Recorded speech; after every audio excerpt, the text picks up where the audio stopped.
Mama don't allow no architecture around here. Mama don't allow no architecture around here.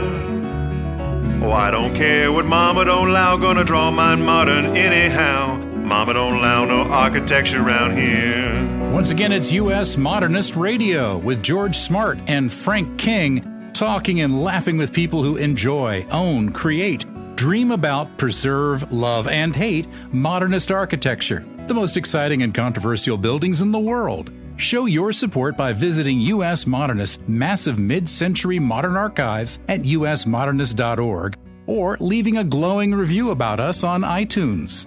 Today's guests include architecture filmmaker Jake Gorst, director of the Architecture and Design Film Festival Kyle Bergman, and our very first musical guest, Peter Lamb and the Wolves. And now, the guys who used to think Mies was a very expensive German cheese, George Smart and Frank King. And this is all possible thanks to the support from Sarah Sonk of Mod Homes Realty. When dark forces of the home buying experience are upon you, and winter... Keep going. This is very dramatic. Yes, it is. Yeah. One more time. One more time. When dark forces of the home buying experience are upon you and winter is coming, there's only one real estate heroine who can and does have the expertise and experience and track record to find your dream home in concrete and steel. Our mid-century modernist mother of dragons, Sarah Sonk, brings strength, grace, and the divine appreciation of modernism. You can find her at modhomesrealty.com or 919-601-7339. Thank you, Frank. Emmy award-winning documentary filmmaker Jake Gorst is the Steven Spielberg of design documentaries, capturing mid-century modern architecture in print and film. He's clearly been drinking the Kool-Aid as he's produced or directed or advised not one, not two, but at least 12 films on modern design, and I may have lost count. He's produced a great series of movies on Palm Springs architects, such as E. Stewart Williams, Donald Wexler, and Bill Kreisel. In 2015, he shot Visions of Utopia, super architects gathered to save the world and all. It's like the Avengers, except for architecture. Oh. Other films include Modern Tide, Desert Utopia, Modern Ruin, which we've talked about in the podcast with Matthew Silva, Beyond the Beach, The Life and Death of Norman Jaffe, and the upcoming film Frey. Jake is also the author of Andrew Geller Deconstructed, available on Amazon. Welcome, Jake. Oh, thank you so much. We're real fans of yours. I mean, I've seen almost all these films. Well, I'm sorry for you. That is the first time anyone's ever called me the Steven Spielberg of modernism. I don't know what to say about that. Well, clearly, I think you should tell your publicist, because that's our new nickname for you, Jake. It's your use of special effects. Well, I do like the way it sounds. Let me tell you, that's cool. One of these films, The Visions of Utopia, I looked all over the place for it, was trying to find a DVD. It's not on Amazon. Do I order these like from your living room? Well, Vision of Utopia, it's an interesting story behind that. That film was actually not something that I personally shot. That was done by some other filmmakers before I started getting involved in shooting in Palm Springs. But the footage was owned by Design on Screen, the organization that I've done many of these films for. And so in 2015, we took the footage that had been shot and cut it into a feature-length film. And it's essentially a conference that had E. Stewart Williams, Bill Kreisel, and Don Wexler up on the stage at the Annenberg Theater in Palm Springs. And they're interviewed up there. It's pretty remarkable having those three guys up on stage at once. It's like Batman, Superman, the Green Lantern coming together? That's right. It was an event that really, I don't think it was ever repeated. Those three guys up on the stage at one time. I mean, those those guys were really responsible for making Palm Springs what it turned into. A lot of talent on that stage that night. Well, where did your love of modernist architecture come from, Jake? I understand some of it's genetic, but that can't be the whole story. Well, you know, it's funny because when I was a kid, I didn't really know what modernism was. I was just around it. You know, my grandfather was an architect who was pretty well known in the 50s, 60s, 70s. But I really didn't know. I mean, that was what my grandfather did for a living, and when we would come to visit, I would go to the beach with him, and I thought his houses were cool, but it never occurred to me that this was a thing. And it wasn't until, to tell you the truth, the early 90s that it all started coming together for me, because the internet was on the rise very early, and back when you had a CompuServe address and some digits to fall into place? That's right. That's absolutely right. And briefly, I had an AOL account, too. We all did. It's a shameful past we all have. It's still so funny. It was a special thing, you know, when you got online and then you heard you've got mail.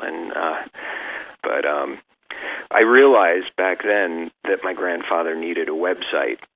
So I started going through photographs of all of his work and just asking him lots of questions. And the more I did that, the more I realized how huge his body of work was and who the people were that he had actually been surrounded by during that period of time. So it was really trying to help him to promote his own work and to get more work, where I kind of discovered modernism for what it really was. You know, I mean, it was just part of life, and then I realized it was a thing. Well, tell us more about your grandfather and some of the films and research you've done about him. Well, his name was Andrew Geller, and he did a lot of beach houses and vacation homes up and down the coast of Long Island, New Jersey. He did a lot of work in Connecticut, and he also worked during the daytime. His day job was president of architecture and design for the firm of Raymond Loewy, William Snaith. Oh, so, sure. Yeah. Yeah. So he worked for an industrial designer, and as such, he did a lot of commercial work. He designed everything from Lord and Taylor buildings, and he was also marginally involved in the creation of the Lord and Taylor logo back then. Part of that whole story of how that happened, and his commercial work brought him from department stores and restaurants to working on the World Trade Center and some really interesting projects. But I would say he was best known for these quirky little beach houses that he did, some of which have become pretty iconic. The Pearl Roth House, or the Double Diamond House in West Hampton Beach, which is really just sort of two rectangular pod shapes that are rotated on axis, and they kind of touch in the middle. For those of you that are laymen, that's called diamonds. Yes. Well, yes. Do they still rotate? No, they didn't actually rotate, but, you know, that would have been really cool if they did. That would have been an engineering accomplishment. Marvel. But technically, they're not diamonds. Okay. What are they technically? Quadrilaterals? Well, they're. Where's my geometry? If you're viewing it from the front facade of the house, it's two squares that are turned on end so that it looks like they're sitting on points, and then the points in the middle touch, and that space that's created in between is where the living space is, or the main living room. It's hard to describe it over the radio. Yes, for our audience, you better start Googling this now so you can get an idea of what we're talking about. Look up the Pearl Roth House or the It's also known as the Double Diamond House, and you'll find the pictures of it. It's a pretty interesting place, and it was recently restored as well. So it's and if you drive down Dune Road in West Hampton Beach, you can see it. It's right there on the road. So he did houses in New Jersey and the Hamptons, on Fire Island too, right? Yeah, many houses in Fire Island, Ocean Bay Park, Davis Park, all over the place. He did. I lost count, actually, of how many he actually did on Fire Island. Unfortunately, some of them don't exist anymore, but there are a few that are in fantastic shape. The Frank House in Fire Island Pines was recently sold. I haven't met the new owners yet, but I understand they're fans, so that's a wonderful thing. We just had a show with Chris Rollins of Pines Modern, who just finished up a tour a couple of months back of the island. It was a big success. Yeah. Oh, he's doing very, very well with those tours. And it was actually in the Frank House where we first met. We did an interview with Chris for the film Modern Tide in that house. Jake, recently you spoke at a panel with Paul Goldberger and others. The question was, does modernism still matter? Does it, or are we all on some kind of nostalgic acid trip? Well, it's funny when people ask questions like that, because the question kind of implies that it doesn't anymore. Modernism, of course, still matters, but maybe more so in some locations than in others. Modernism was really all about simplicity. There's a video that can be found out there of Raymond Loewy from back in the 1950s, kind of explaining why modernism is important. It was really interesting. He had this radio that was up on a pedestal, and it was really ornate. It looked like something that had been put together maybe in the 20s, and it had all of this ornamentation. He called it jujubes and stuff like that stuck all over the radio, all these weird design features. And he started taking them off one by one until you had this very sleek, streamlined-looking radio with just a very simple speaker and very simple dials on it.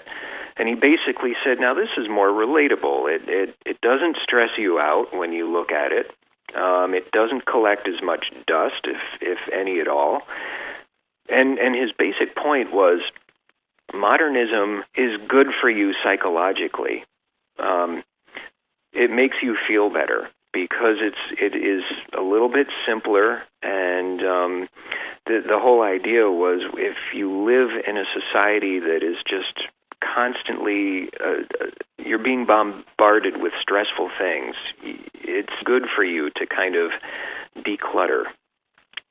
So that's kind of what modernism was originally all about. In California, a lot of the architecture, modern architecture, is done with glass. So if you're sitting inside and you have this big glass wall in front of you and it feels like you're sitting outside and you're surrounded by green things, cactuses, trees, flowers, it's relaxing. So those principles, they don't disappear. Humans haven't changed the way they react to nature. It's all still good stuff. So if you're asking, is it still relevant? I would say absolutely yes. But I don't think a lot of people understand that or have actually experienced what it's really like to be in a modern house. So if they see quirky photographs of it, they'll look at it and say, well, that's really weird looking. Why would I want to live in something like that? But they just don't know because they've never had that experience of being in one. Right. They see that double diamond from the road, but they haven't actually been inside it. Exactly. They don't know how it works inside. And as a matter of fact, when that house was first built, there was a storm, heavy winds. My grandfather drove. Yes, it sounded just like that. And he went out there to make sure that everything was good. He wanted the house to still be standing, right? And everything, of course, was still there. But the Coast Guard saw the house from out on the water. They were passing by in a boat, and they actually came up because they thought that the wind had blown the house over. Oh, no. It only tilted at 45 degrees. Exactly, there. But he had to explain to them, no, this is the way it is. Come on in, take a look, see how this works. And if the wind had actually done that, the house would look conventional. That's right. Yeah. That's a good point. So, when you get in the house and you sit in there and you look through the windows, you see how the space works, it's very cool. And, you can decompress. If you're coming in from the city and you've been dealing with a lot of stressful things at work or whatever, you can sit in that house and you can decompress. That's what Arthur Proroth wanted to do. So I assume that as a internationally known producer of documentaries, you go home at night to your modernist house?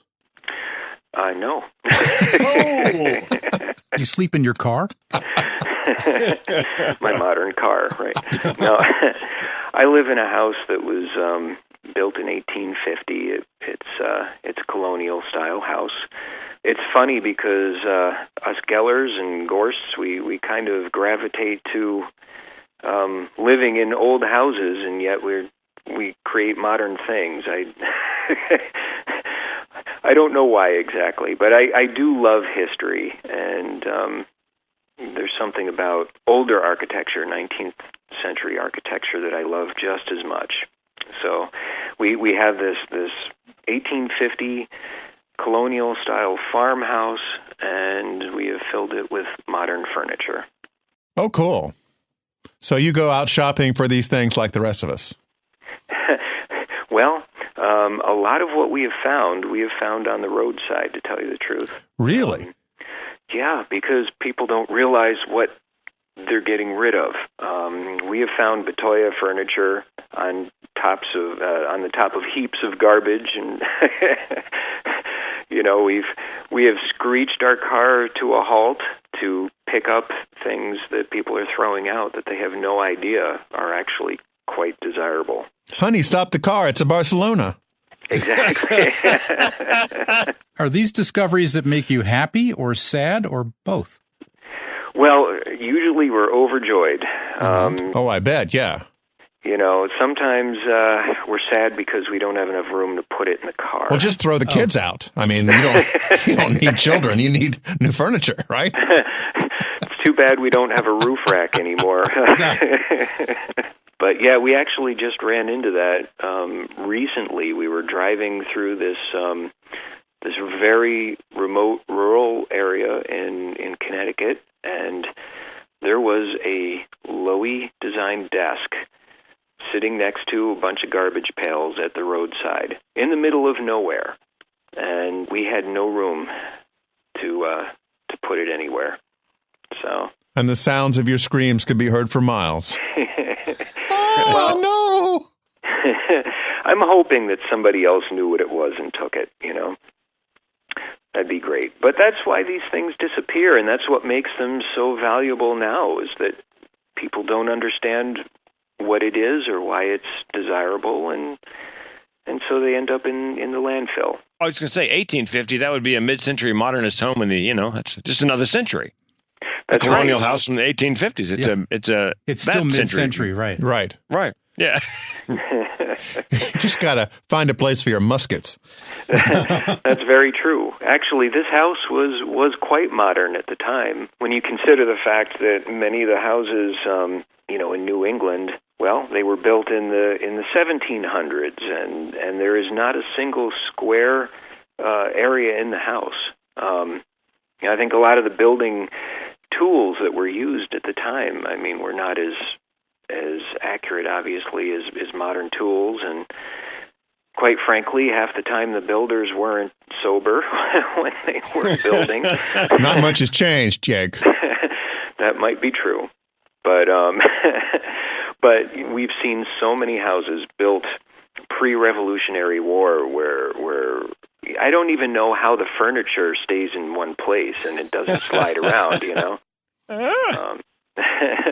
Well, Jake, one of the things I've noticed about your films is you have a very loving approach to both filming the houses from the exteriors and the combination with the landscape and the surroundings, and also in how you're talking with either the architects who are still with us or were, or you're using archival footage of the architects. It makes a very lush kind of presentation, which invites people into this world of modernism. I'd like to know more about your new film about Albert Frey coming up.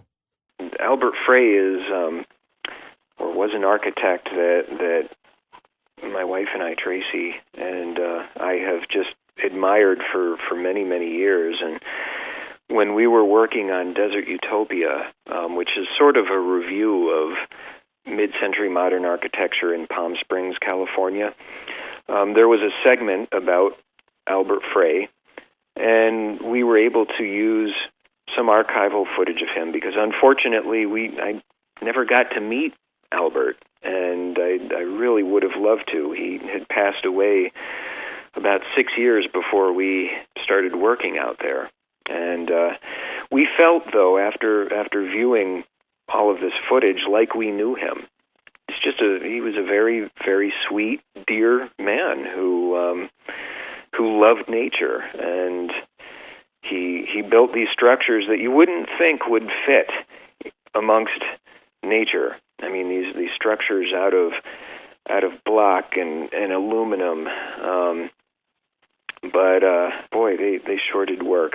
So when the opportunity came up to actually finally tackle him as a subject for a film, design on screen, and producers Kirk Brown and Jill Wilsey. Oh, sure.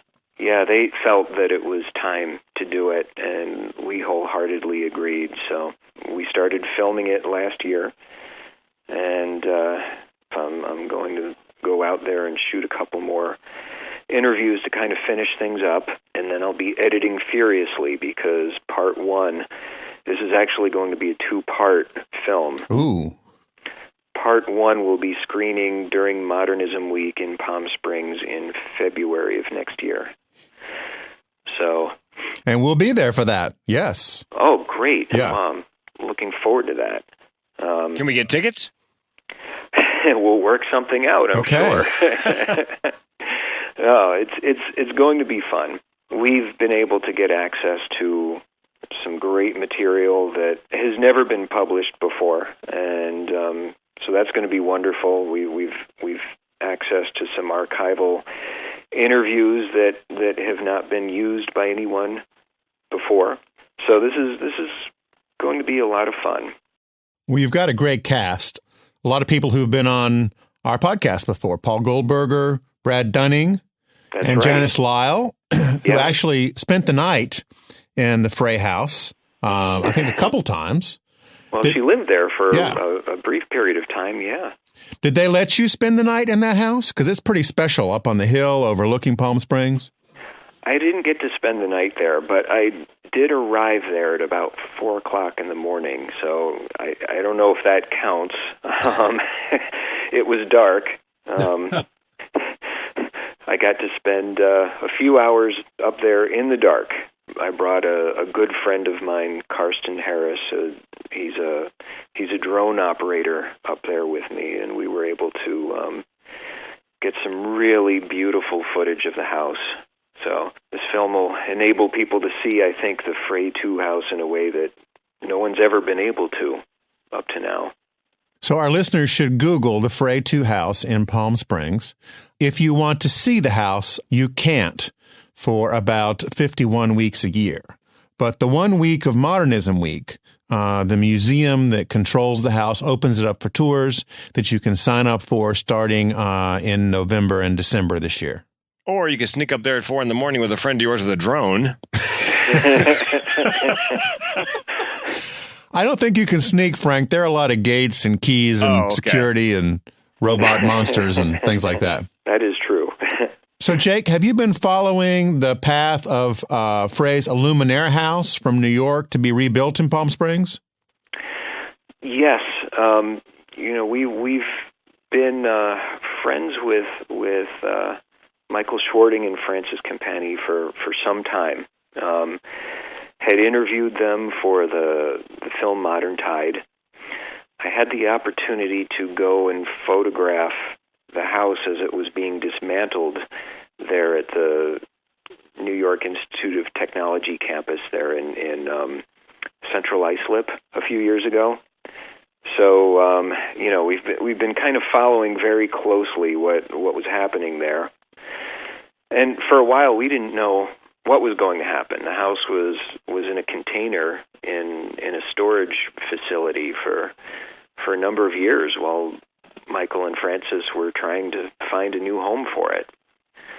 So now that it is out there in Palm Springs, we're very excited about it. Chances are it will not be up by the time we release part one of this film. But it'll be interesting to see how this all goes, and I'm kind of hoping that we'll be able to do some sort of event in conjunction with the unveiling of the house rebuilt in its new location. It's going to be great. And for our listeners, the Illuminaire House was one of those earliest 20th century futuristic builds that attracted a lot of attention, and then it kind of fell on hard times and was disassembled and reassembled and then disassembled again, but now has made its way out to Palm Springs, where it's going to be put back together and made all new again, I believe on some public land there in Palm Springs, and it'll be a real tourist draw when it's all together.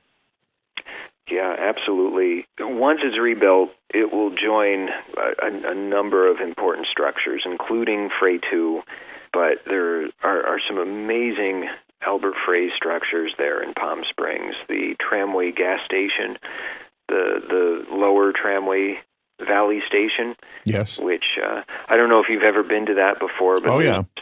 Incredible tram in Palm Springs that brings you right up into Mount St. 8,000, 9,000 feet up? Yeah. It's so amazing up there. There's an E. Stewart Williams structure up at the top.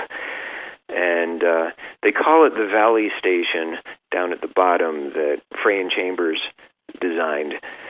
But it really isn't in the valley. You kind of have to go pretty high up in the mountain to get to it. I think the temperature drops about 20 degrees by the time you get to the Valley Station. But it's this incredible structure that is essentially, it's a covered bridge that kind of straddles what would you call it, a gorge of sorts. That several that gorges, actually. Yeah, and it's just a beautiful building. And I think the first one's called Gorgeous Gorge, but Gorgeous never, go Gorge. on. Oh, God. We had the opportunity to film that too. You're not allowed to bring a drone in there, so we would have gotten some amazing footage with a drone in there, but I completely understand why we You didn't sneak in at 4 a.m. with your own drone? No. I think the footage would be beautiful if we'd been able to, but we did bring a crane in, and we were able to get some footage with a crane. But you don't really even need that. I mean, just a tripod shot with a wide-angle lens to be able to capture that building with these tremendous cliffs surrounding it it's just unbelievable. I can't wait until everybody sees this footage. It's pretty excited about this. So, what's next on your radar after Frey? How about a comedy about architecture fans who start their own podcast? Yeah. Well, let's see. Maybe we could interview you for something. Ooh, he's taking the bait. Yeah. Well, we had on the show Alan Hess a while back, who we called the Samuel L. Jackson of architecture documentaries because he's been a guest on like 25 of them. Right. Yes, he is. And, it's funny, when we did Modern Tide, which was about Long Island modernism, Alan wasn't in that film. But he introduced the film when we screened it in Palm Springs, and he introduced it as being the one Jake Gorst film that he was not in. We're actually interviewing him next week. I knew it. I knew it was one of them. Yes, he is. Well, he's so good. He is. He's great. And looking forward to that.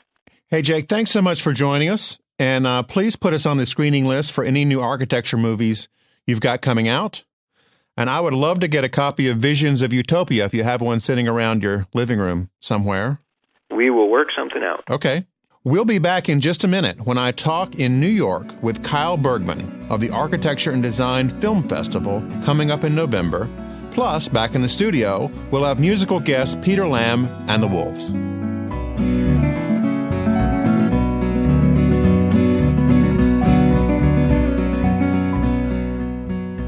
This is George Smart, and I am here in New York with Kyle Bergman, who is the director of the Architecture and Design Film Festival. Hi, Kyle. Hey, George. Great to have you here in New York. Yeah.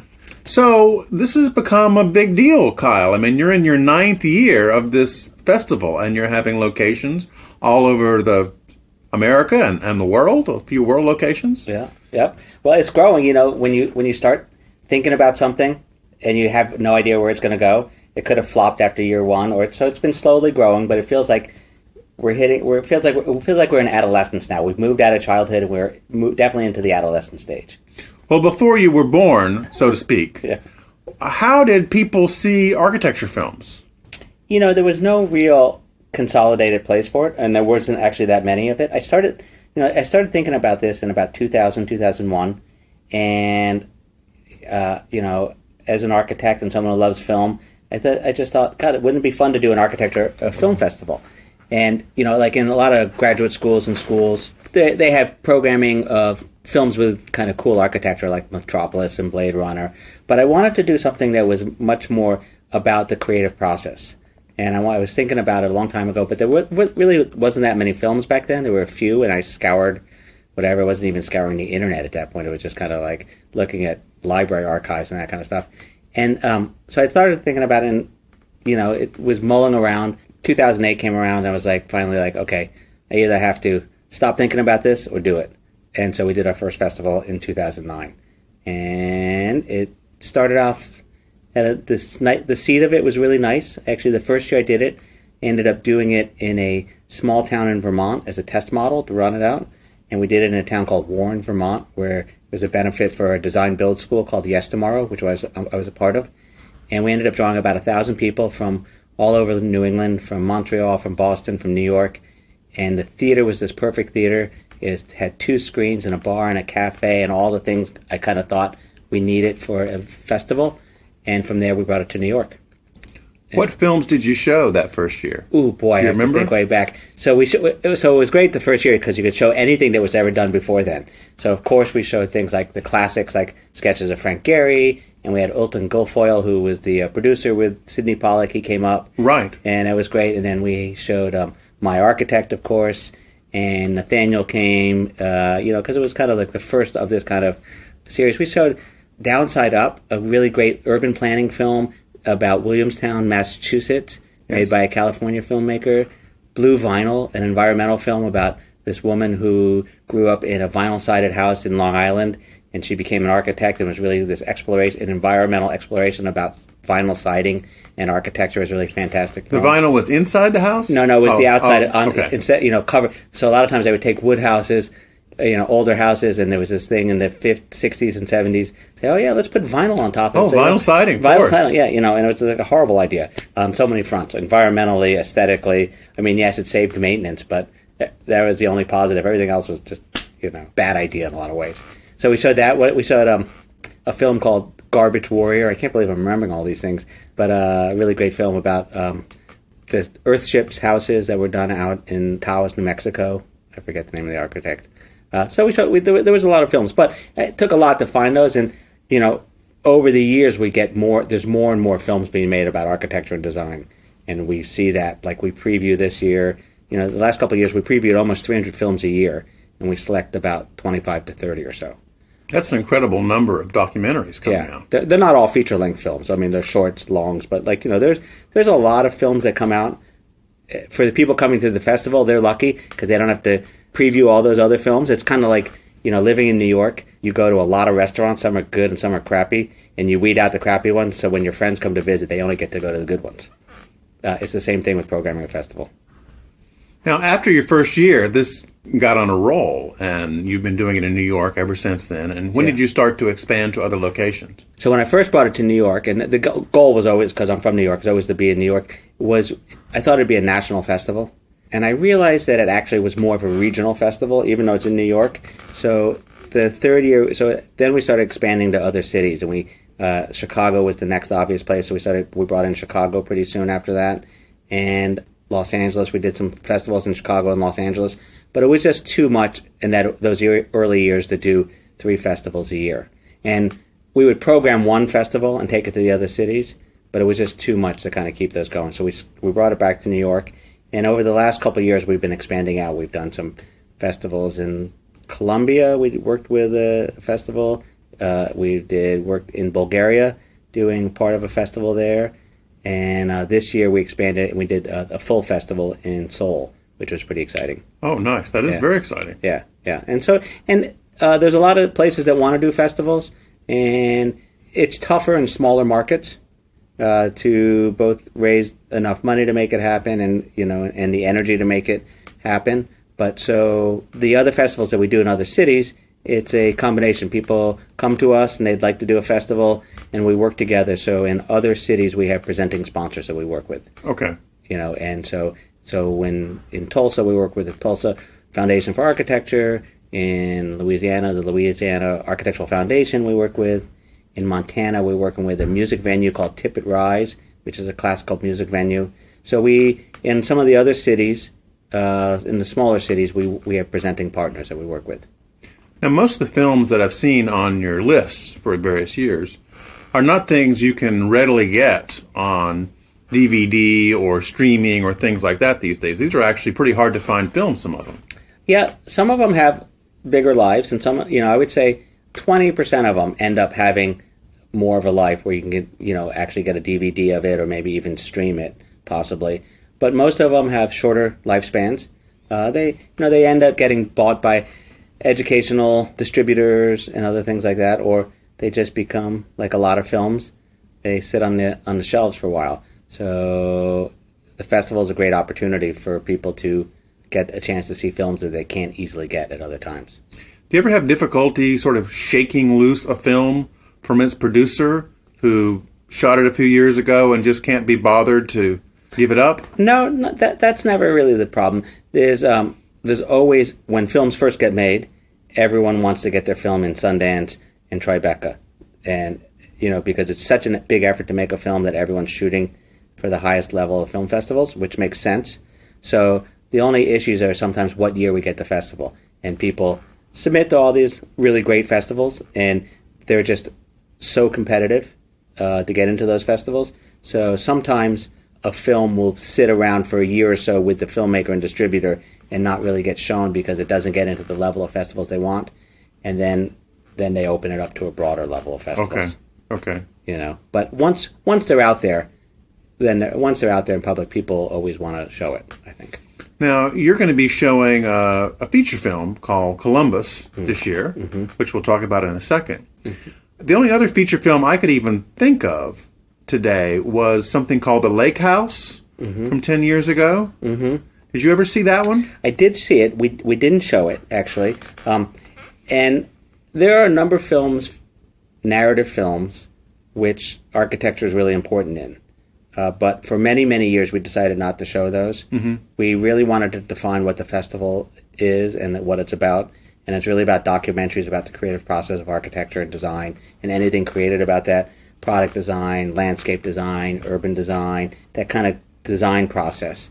But now at this point, I think when some films come by that talk about architecture in an interesting way, but more than just show beautiful architecture. So Columbus has more than just pretty pictures of architecture. It has a lot of ideas about architecture, and it's really stimulating in the thought process of architecture and design. So we decided that we wanted to show it. So there was another film that came out last year called The Architect, kind of a narrative film about a couple hiring an architect to do a project for them. And it's kind of funny and a little slapsticky and a little serious, but it wasn't really... It was more like a Hollywood interpretation of that process, which is fun, but we decided not to show that kind of film. But Columbus is really talking about design.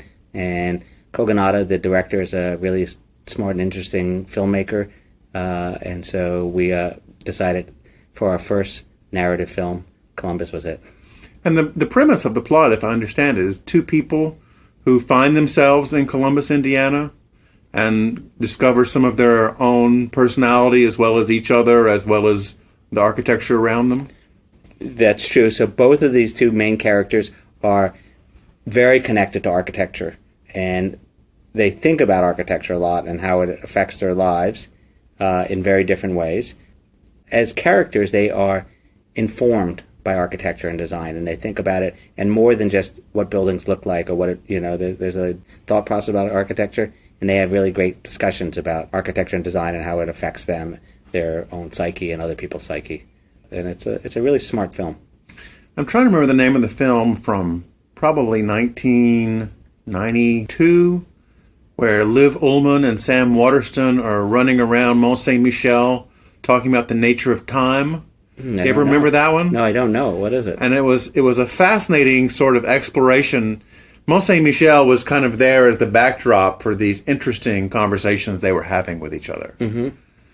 I'll think of it in a minute. I would love to know it. Maybe it's something we should bring back now that we have narrative films into the festival. We are looking at one other narrative film for this year. Hasn't been selected yet, but there's a possibility there'll be a second one this year. There was also another film, you may know, it was a little animated short that won Academy Award a couple of years ago. My Molten and Me? Yeah. Yeah, those are great. Those are fantastic. Those are made by a Norwegian and Canadian team. Me and My Molten. Is there more than one? Yeah, well, they did a series of them, but one segment of that was called 5 Sure Signs You Know Your Parents Were Architects. Okay. And there was this teenage girl, it's all animation, talking about the challenges of growing up with two parents who are architects. That your chairs have 3 legs and you tip over, and that and then when you get a present of a bicycle, you're afraid because it's going to be some crazy thing and not like everyone else's bicycle. So it's a great film. What are some of the other films that are going to be premiering this year? So we actually have the opening night film is a brand new film, U.S. premiere of a film on Glenn Murcutt, the Australian modernist. Yes. And it's called Glenn Murcutt, Spirit of Space. And Glenn is a Pritzker Prize winner. He's truly like an architect's architect, really an amazing purist in architecture, just loves doing architecture. He's been doing residential architecture his whole life.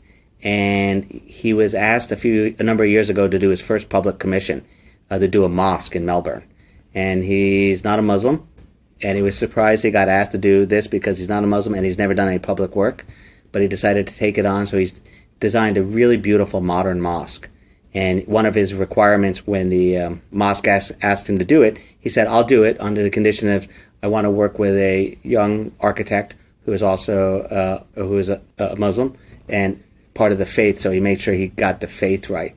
But then the architecture is just really phenomenal, and so it's a beautiful film. So this film includes that building? Oh yeah. So this film shows Glenn's a lot of his work that he's done in the past, and a lot of talking with Glenn. But it also shows the whole process. And the mosque opened officially in September. Oh, wonderful! Yeah. So it's a great film. So it'll be our opening night film, and Glenn is going to try to make it. I don't know if he's going to make it or not, depending on his schedule. But he's going to try to make it from Melbourne to come here for the opening night. So that should be fun. Oh, that sounds exciting. Yeah, it will be fun, yeah. Let's see, what else do we have? We have actually another Australian film. Just happens to be another really interesting film called The Diplomat, the Artist, and the Suit, about a firm, Denton, Corker, and Marshall, a very well-known firm in Australia. They recently did the Australian building at the Venice Biennial, their permanent building. And really interesting, 3 architects met when they were very young, and they all had their different roles in the firm, and it became a very successful firm. So we have that as a U.S. premiere also. What else do we have? We have, besides Columbus, and we have a film, another U.S. premiere called Building Hope, the Maggie Centers. So about 20 years ago, there was a architect, Maggie is her first name. She was married to Charles Jenks, the landscape architect and author, and she was diagnosed with cancer. She lived in Scotland. They lived in Scotland, and they got the news, pretty tragic news, tough news, while they're in some horrible hospital hallway. And they thought to themselves, while they're discussing the most important things of life and death, that they're in this horrible space. Maggie ended up living for a while after this diagnosis, but one of the things she decided to do was that they should design and build a facility next to a cancer hospital that was more a warm, sensitive place that people can deal with some serious issues. And it was the first building of this project called the Maggie Center. A second one was built about 2 or 3 years later, and then she was close friends with Frank Gehry, and Frank ended up designing the third one. Oh, right. I've heard about these, yes. Beautiful little buildings, and each one is this fantastic little building. And then Zaha Hadid did one, and Norman Foster's done one, and Richard Rogers has done one. So these all throughout Scotland, there's 20 of these in Scotland, and then they're starting to be built in other countries. But they're really not hospice centers, but they're really places with people who have cancer, who are at the hospital all the time for chemo and other things, as a place to come together with themselves and their families, and a place to be healing and dealing with these really challenging medical issues. And it's a fantastic film. It's so human, and it talks about the power of architecture. It's a great film. You had about 1,000 people the first year. Yeah. How many do you expect to come this year? So we get nearly 6,000 people coming to the festival when we do it in New York. So we have 3 theaters. We do it, now we're in Chelsea at the Cineopolis Cinema in Chelsea on 23rd Street and 8th Avenue. And we take over the 3rd floor, their penthouse that has 3 theaters and a big lounge area. And we have a bar and a cafe set up. We do a pop-up bookstore. We take out everything that's not nailed down in the venue and bring in nice furniture and lighting and make it feel... So it's both a design event as well as a film festival. And the films are really critical, but actually what happens in between the films is almost just as important, this dialogue. And one of the reasons that I was interested in it is create a place where both the design professionals and just the non-professionals can come together and break down some of the challenges that we as architects have, because we talk to ourselves all the time and it's super exciting and interesting. But what's really good is when we broaden that conversation. And the film festival is an opportunity to expand that conversation. In the same way that you and I could go see a film on heart surgery. Right. And we probably wouldn't want to go do heart surgery afterwards, but maybe could talk to our cardiologist better after that, Or so this idea is that films can actually, it's a jumping off point for conversations. What makes it different than a film series is a festival that has multiple films happening at one time, and discussions and places for people to hang out and congregate and come together and talk. So it's not just about watching these films at home. They're watching them together in a group and having conversation. Well, this sounds just like a blast, and I can't wait to come up and see it myself. All right. You're going to be there for opening night, All right. I hope. All right. You bet. Great. Thank you very much. I appreciate you. It's great to talk to you, George, and keep up the good work. I love your podcast. It's fantastic.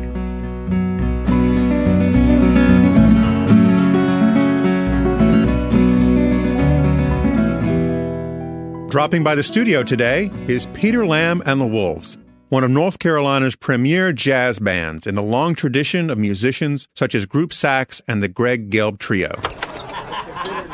They are like you stumbled into a Lower East Side club in the mid-century 1960s, and you just can't leave because the music is so good and the martinis are so tasty. Here they are, Peter Lamb and the Wolves.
every time I hear that mellow saxophone.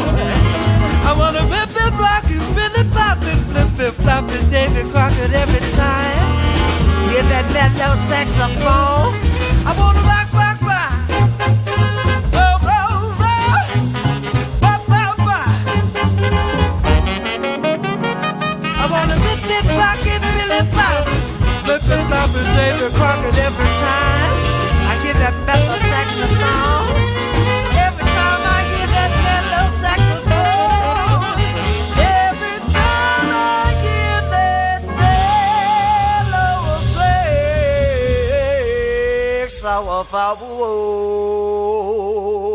Yeah.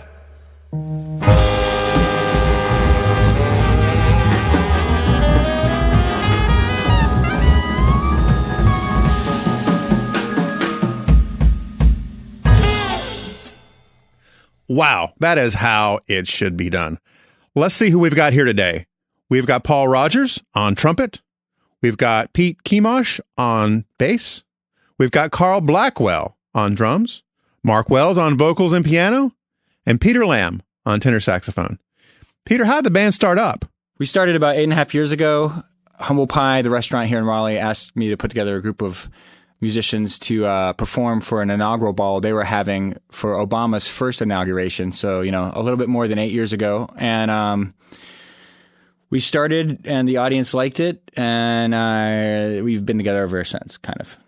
Now, one of your reviews said, just listening to the No Boundaries acoustic jazz quintet, Peter Lamb and the Wolves, you might guess that it was formed to celebrate Truman's inauguration, not Obama's. But I understand you've had a real encounter with the U.S. president. Well, yes and no. We had the honor of going up to D.C. for his second inaugural ball and performing there, but he was not at the ball. There were many balls that night. We were at Fort Myers, is that right? Yeah.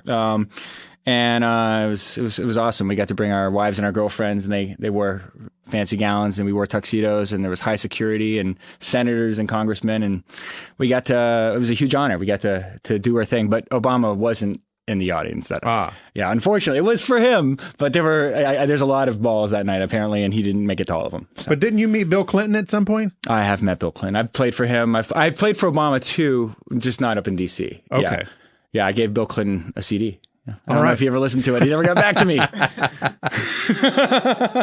Hey, is there a new album on the way? Well, there's a new album that came out not late last year, in November of last year. Okay. So what's it called? It's called Carolina Tiger Milk. All right. And it's actually a compilation album. It's us with lots of guest artists. There's 27 musicians on the entire album. Cool. And we've got the likes of Maceo Parker, who was with James Brown. We have Mary Boone, who's in the North Carolina Symphony. We've got Django Haskins, who's in the Old Ceremony. It's all North Carolina musicians performing with the Wolves. Every track is a different guest artist. And I'm really proud of it. It's on iTunes, Spotify, all the places you can get music right now. Carolina Tiger Milk. Will you guys play another one for us? Absolutely. This is Night Witches.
That was great, guys. Peter Lamb and the Wolves, our very first musical guests. You were sensational.